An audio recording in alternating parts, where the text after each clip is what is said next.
మన తెలంగాణ ఇంటి ఆడపడుచులందరికీ కూడా వందనం, శుభాభివందనం, స్వాగతం, సుస్వాగతం. ఆనాడు కాంగ్రెస్ ప్రభుత్వంలో వైఎస్ఆర్ గారు మరి మహిళలందరినీ లక్షాధికారులను చేయడమే లక్ష్యంగా పెట్టుకొని మహిళా సంఘాలని, పొదుపు సంఘాలని బలోపేతం చేయడంతో పాటు ఆర్థికంగా ఆ రోజు సూక్ష్మ సంఘాలు, మైక్రో ఫైనాన్స్ వాళ్ళు వచ్చి వేధిస్తుంటే అది కాదు, ప్రభుత్వం మీకు అండగా ఉంటుందని స్త్రీ నిధి తీసుకొచ్చి సెర్ఫ్ను ఏర్పాటు చేసి పేదరిక నిర్మూలన పొదుపు సంఘాల ద్వారానే, మహిళల ద్వారానే జరగాలని ఆ రోజు వైఎస్ఆర్ గారు కలలు కంటే ఈనాడు మరి ఇందిరమ్మ ప్రభుత్వంలో నూతనంగా ఏర్పడ్డటువంటి కాంగ్రెస్ ప్రభుత్వం, సీఎం రేవంత్ రెడ్డి గారి ఆధ్వర్యంలో ఉన్నటువంటి ప్రభుత్వం మరి మా మహిళలందరినీ, మా అక్క చెల్లెలందరినీ కోటీశ్వర్లుగా చేయాలన్నటువంటి ఏకైక లక్ష్యంతో ఈరోజు ఇక్కడికి 1,00,000 మంది మహిళల్ని ఆహ్వానించడం జరిగింది. మీలో ఆత్మవిశ్వాసాన్ని పెంపొందించడం కోసం, మిమ్మల్ని ఆర్థికంగా బలోపేతం చేయడం కోసం, మీకు ఇవ్వాల్సినటువంటి భరోసా ఇవ్వడం కోసం, మరి మీకోసం అనేక సంక్షేమ పథకాలను కూడా ఈ వేదిక ద్వారా ప్రకటించడం కోసం మరి సీఎం రేవంత్ రెడ్డి గారు, అదేవిధంగా మన డిప్యూటీ సీఎం బట్టి విక్రమార్కన్న గారు, ఉత్తమ్ కుమార్ అన్న గారు, నాగేశ్వరరావు అన్న గారు, మరి కొండా సురేఖక్క గారు, అదేవిధంగా మన స్పీకర్ గారు, మరి వేదిక మీద ఉన్నటువంటి దామోదర్ రాజనరసింహ గారు, ఇంకా ఎమ్మెల్యేలు, ఎమ్మెల్సీలు, పెద్దలందరికీ పేరు పేరున హృదయపూర్వక నమస్కారాలు, ధన్యవాదాలు.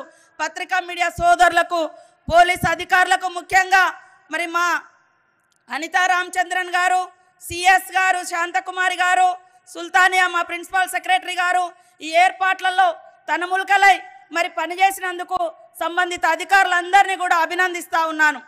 ముఖ్యంగా కాంగ్రెస్ అంటేనే పేదరికం లేనటువంటి మరి సమాజాన్ని సృష్టించాలన్నటువంటి కలలు కనేటువంటి ఇందిరమ్మ పార్టీ.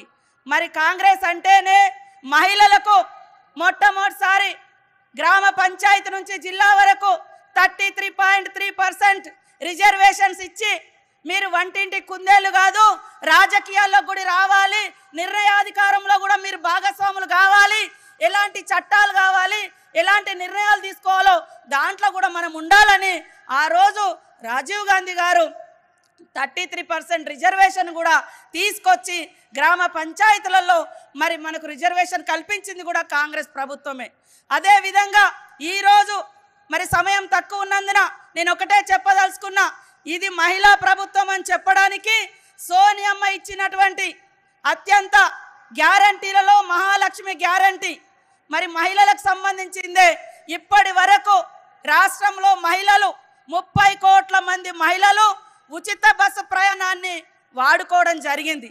మహిళల మీద భారం తగ్గించాలన్నటువంటి ఏకైక లక్ష్యంతో మన అందరి సోదరుడు మరి రేవంత్ రెడ్డి గారు తీసుకున్నటువంటి, సోనియమ్మ ఆదేశం మేరకు తీసుకున్నటువంటి నిర్ణయంలో భాగంగా ఉచిత బస్సు ప్రయాణం ప్రతి ఒక్క మహిళకు వస్తుందా లేదా ఆలోచించండి. దాన్ని కూడా అడ్డుకోవడం కోసం కుట్రలు చేసింది బీఆర్ఎస్ పార్టీ. అదే కాకుండా గ్యాస్ సిలిండర్ బీఆర్ఎస్ బీజేపీ వాళ్ళ కాలంలో 1300 దాకా రేట్లు పెంచిరు. ఆ రోజు కాంగ్రెస్ ఉన్నప్పుడు 450, 500కే ఇస్తే మరి వాళ్ళు వచ్చిన తర్వాత 1200, 1300 పెంచితే ఇప్పుడు మళ్ళీ 500కే గ్యాస్ సిలిండర్ ఇస్తున్నటువంటి ఘనత ఈ కాంగ్రెస్ ప్రభుత్వంది. మీరు అందరూ కూడా ఆలోచించాలని కోరుతా ఉన్నాను. ముఖ్యంగా మహిళలు చనిపోతే ఎలాంటి ఇన్సూరెన్స్ లేదు, అదేవిధంగా లోన్ తీసుకుంటే మరి ఎలాంటి లాభం లేదు, ఇన్సూరెన్స్ లేదు. గత ప్రభుత్వ కాలంలో మహిళలతో సమావేశాలు లేవు, మహిళల బాధలు పట్టించుకోలేదు. కాబట్టి ఈరోజు ఇంట్లో ఆర్థికంగా మహిళ సంతోషంగా ఉంటే ఆ ఇల్లు సంతోషంగా ఉంటుంది, ఆ సమాజం సంతోషంగా ఉంటుంది. కాబట్టి మిమ్మల్ని అందరినీ సంతోషపరచడమే సీఎం రేవంత్ రెడ్డి గారి యొక్క లక్ష్యంగా మిమ్మల్ని కోటీశ్వరం చేయాలన్నటువంటి లక్ష్యంతో మరి పొదుపు సంఘాలకు రకరకాల రాయితీలతోటి కుటీర పరిశ్రమలను ఏర్పాటు చేసి మీరేదైతే మరి పొదుపు సంఘాల ద్వారా నడిపిస్తున్నటువంటి కుటీర పరిశ్రమలు ఉన్నాయో వాటిని మార్కెట్ చేసుకోవడానికి కూడా ఇబ్బంది పడతా ఉన్నారు. ఎవరికి అమ్మాలి, ఎట్లా అమ్ముడు పోవాలి, మరి సంవత్సరానికో 6 నెలలకో ఎక్కడో కాడ పెడితే తప్ప మరి ఇంకో కాడ లేదు. కాబట్టి దానికి స్పష్టంగా మీకు మార్కెట్తో అనుసంధానం చేసి నిరంతరం మీరు తయారు చేసినటువంటి ఉత్పత్తులను హైదరాబాద్ కావచ్చు, అంతర్జాతీయ స్థాయిలో కావచ్చు అమ్ముకునేటువంటి అవకాశం కల్పించడం కోసం ఈరోజు కొత్త పథకాలను కూడా మీ ముందుకు తీసుకురావడం జరిగింది.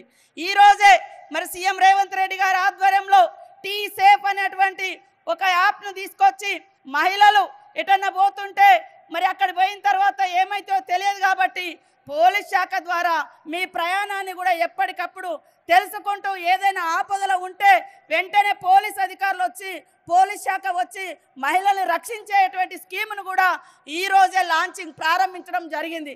కాబట్టి మా మహిళా సోదరిమణులందరూ మరి ఇందిరమ్మ పాలనకు అండగా ఉండి మీరందరూ కూడా ఆర్థికంగా కోటీశ్వరులను కావాలని మనస్ఫూర్తిగా కోరుకుంటూ